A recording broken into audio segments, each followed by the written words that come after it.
Hey Action Fleet fans, Barry here. I wanted to do an unboxing and just show off the Republic Assault Ship from Micro Machines Action Fleet. And I usually don't do like a whole series of these videos or anything, but I did notice that when I was researching this and seeing like, oh, what are the features, all that, there weren't that many like great just like videos online just focused on this ship in the package and then coming out of the package and taking a look at it.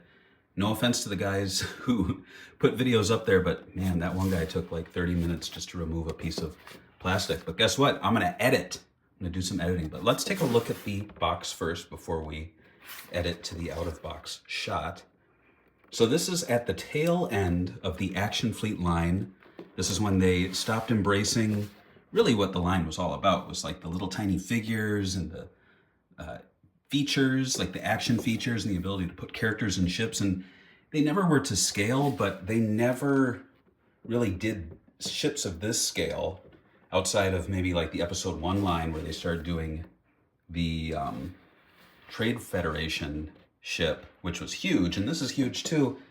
But like, I don't know, I'm not the biggest fan of the direction they took the line in the last few ships, but hey, this was one of the last items I needed to complete my Action Fleet collection. So let's unbox it and then let's take a look at the ship itself. So just giving you all an idea of what these boxes were like, because they did change them up for these later releases in Action Fleet. There's just 4 pieces of tape you have to unsnip, and then these sides come down, and then really it just takes a little bit of lifting this out, and then you can actually start taking the ship out of the plastic bubble. And then on the bottom here, you're gonna have these little twist ties, and this is what really, I think, takes a lot of time to do, that probably should not be done on a video. So there it is, the Republic Assault Ship from episode 2, unboxed and on the stand. Isn't that lovely? I did complain about the scale, how I'm not a big fan of Action Fleet going too big to the point where you can't even put like figures in the ships for it to make sense. But I'll admit, like, there weren't any Star Destroyers from the original trilogy. And by the time episode 1 line came out, they were doing some pretty big ships, like the Trade Federation landing craft and the Trade Federation droid control ships. So I am happy that they did this, that we at least got one Star Destroyer. But all that said, it does feel like probably one of the cheapest Action Fleet toys I've ever owned, and I own the whole set pretty much. And I say that because first off, it's very light. It almost feels like those new releases from Jazzwares, like where it just, like, if you put it on a scale, it probably wouldn't even register. It has some pretty wild landing gear though. Here you can see they kind of swing out like that, and then you have this one here, and this is where I show my ability to do things with one hand. There we go. So that's pretty cool. You can reenact the beginning of, or the end, I should say, of episode 2, where it's like, my God, and the Clone Wars have, and they're like going off. But that's cool. What else does it do?